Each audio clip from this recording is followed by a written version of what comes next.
What is going on, everybody? James Hancock here. I'm back to do a reaction video to the first trailer for Dune Part 3 coming our way on December 18th. It's based on the book Dune Messiah, first published back in 1969 by Frank Herbert. Although I've heard rumors, and I don't know if this is just people wanting this to happen or if it's actually based on actual fact. I've heard rumors that there will be bits and pieces of Children of Dune and God Emperor of Dune that might make their way into the story. And I guess if Paul at some point has some sort of waking dream, perhaps he'll be able to kind of look ahead and anticipate some of the events of those books, because I'm not going to go into spoilers here. And also, it's been 25 years since I've read Dune Messiah. I need to reread it before the movie comes out. And luckily, it's a pretty slender novel, a very quick read. But being as vague as humanly possible, there's a plan that Paul wants to put into play as his holy war, as his jihad continues to spread across the universe, because this story takes place several years. I think in the books maybe 12 years after the original story, but in the movie maybe 17 years later. But like quite literally, billions upon billions of people have died due to this holy war that has spread across the known universe. And Paul's trying to figure out what is the best plan for civilization moving forward that'll avoid stagnation. But you don't really get to see the fruits of his plan. You don't really get to see like how it all works out until you get to easily the weirdest book of the four that I've read. If you've not read God Emperor of Dune, nor are you familiar with some of the characters involved, just do a quick Google search for Art of Leto II from God Emperor of Dune, and you'll be like, what the fuck? Like, anyway, that's all I'm going to say for now, but maybe I'll do some more Dune videos as we get closer to the release of the movie. In any case, this is the end of the journey for Denis Villeneuve, even if it's not the end of the journey for the actual books themselves, because the books went up through 6 through Frank Herbert and then through his son, Brian Herbert. I don't know how many he wrote, but he wrote many. But the writers on this new one is Denis Villeneuve working with comic book writer Brian K. Vaughan. And I used to read Brian K. Vaughan comics by just the stack back in the day, like Ex Machina or Runaways or Why the Last Man. Like in the early 2000s, Brian K. Vaughan was one of the big comic book writers out there. And I'll be very curious to see how Denis Villeneuve and Brian K. Vaughan choose to adapt the novel, because I think Dune Messiah, from what I remember from it, I mean, I remember the big dramatic beats. I think it's a much bigger creative challenge compared to the first novel. The first novel, you couldn't ask for better source material when it comes to a big, bold, epic movie. Or in the case of Denis Villeneuve, 2 big, bold, epic movies. But the second one, it's not necessarily big battles. It's a lot of palace intrigue, as my friend Bill Scurry would say. It's a lot of people plotting and scheming in rooms and planning on betrayals and backstabbing, which can be fascinating if when in the right hands. But I think the audience is going to want to see, thousands of Fremen, attacking planets and taking down spaceships and basically, embarking upon the jihad that results in the death of billions of people around the universe. So I imagine that Denis Villeneuve will feel compelled to throw a little red meat to the audience, because in the book they just basically say, oh, by the way, these atrocities are being committed, far, far away. And they're like, oh my God, like, what are we going to do? So we'll just have to wait and see.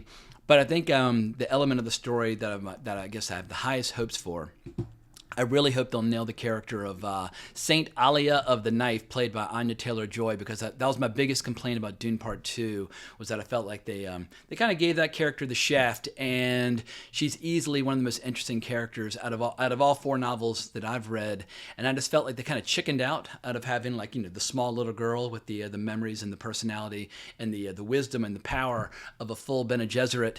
And I hope that they'll really do the character justice this time around, now that she's had a chance to kind of age up a little bit. And speaking of aging up, Timothée Chalamet, he's kind of aged into the role, because Timothée Chalamet is now 30 years old, which I think is the perfect age for Dune Messiah. And he just missed the opportunity to win the Oscar again this past weekend at the Academy Awards.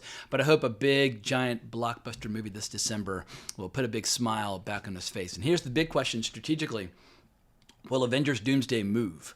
Because right now, Dune Part 3 has all the IMAX screens booked, and justifiably so. I think if you're going to bet on which movie's going to look better, Dune Part 3 is going to have better cinematography than Avengers Doomsday, and it is being shot by Linus Sandgren. Oh, I'm seeing Hans Zimmer's back for the score. Hell yeah.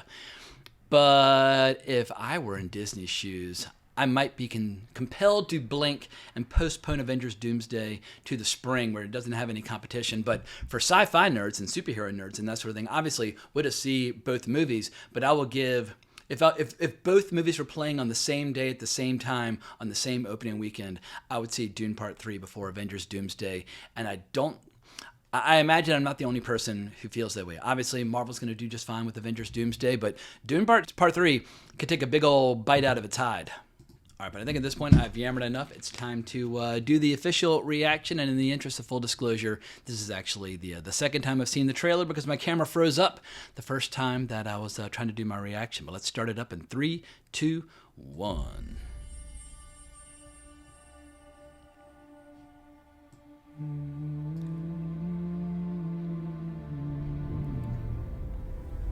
If we have a girl, what will we name her?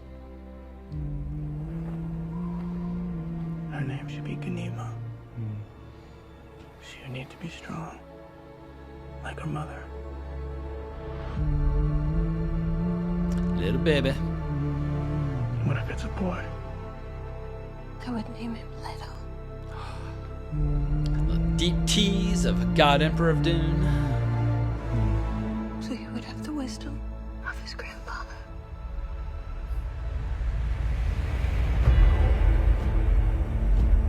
Gotta love that Hans Zimmer. War feeds on itself. Yeah. Billions dead with a B.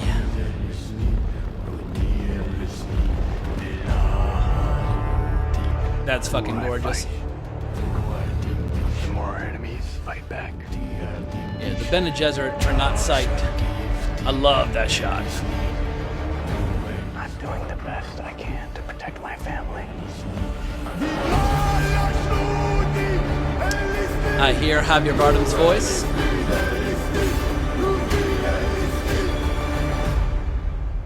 How did Father do it? Your father never started a war.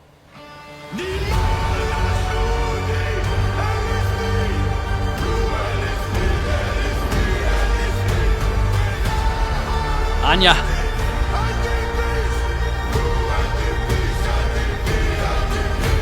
Jason Momoa. Little Duncan Idaho.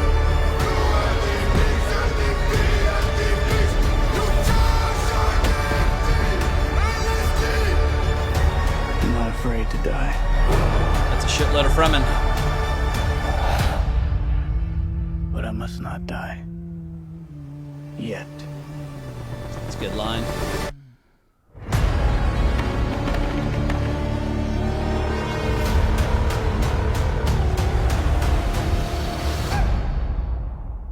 Hell yeah. All right, since they showed him in the trailer, we can go ahead and acknowledge that Jason Momoa is back as Duncan Idaho, the legendary swordmaster who died defending Paul and his mother in the first movie. And I won't spoil how he returns, but the imagery in that trailer, it almost looked like something out of R. Scott Baker's No God series, where that sarcophagus in which they're kind of reviving him, it reminded me of the No God in that series, making me think of all the directors alive today. Perhaps Denis Villeneuve might be the only filmmaker who could possibly bring this series to life, but at this point, he's probably more than satisfied with sticking with a book series for as long as he has, because it's dominated like the last 7 or 8 years of his career. And his next project, he's diving into the world of James Bond, and I don't know if he has any plans on like officially adapting any of Ian Fleming's novels, or if he's going to be basically kind of resurrecting and remaking a lot of the early movies. But as far as sensibilities go, what we just saw in that trailer, it's almost impossible to imagine that sensibility being a good fit for James Bond. I mean, I feel like Matthew Vaughn or Edgar Wright or Guy Ritchie or some of those guys would be a much better fit for James Bond, but you know, at this point, Denis Villeneuve has he's earned my curiosity and my loyalty. He's definitely one of the most impressive filmmakers of the last like 10 or 15 years. Basically, starting with Prisoners and working his way forward. It's been a lot of killer, very little filler, and even his earlier kind of art house movies like Incendie are well worth watching. He's a terrific filmmaker. I just don't know if he's ever smiled or told a joke in his life, and I feel like a little humor is required to get James Bond right. But we'll worry about that years from now when he finally makes that first movie for Amazon. For now, let's just say I think Dune Part 3 is going to be easily one of the best movies of the year. The big question though is, will it be better than Project Hail Mary? Because we're blessed this year to have 2 fresh adaptations of really good science fiction books. And Dune Messiah has been adapted before in the second season of the Dune TV show, where they took Dune Messiah as well as Children of Dune and put them both into one season. And it was okay. I mean, it was pretty good. I watched it because I'm a big sci-fi nerd. But I've been complaining for years on this channel how we get too many recycled movie concepts over and over and over again, where people aren't just allowed to just let a franchise go away. But as long as they're adapting cool science fiction books or cool superhero stories or whatever the case might be, I'm totally down to see franchises continue. Just base them on some really good shit.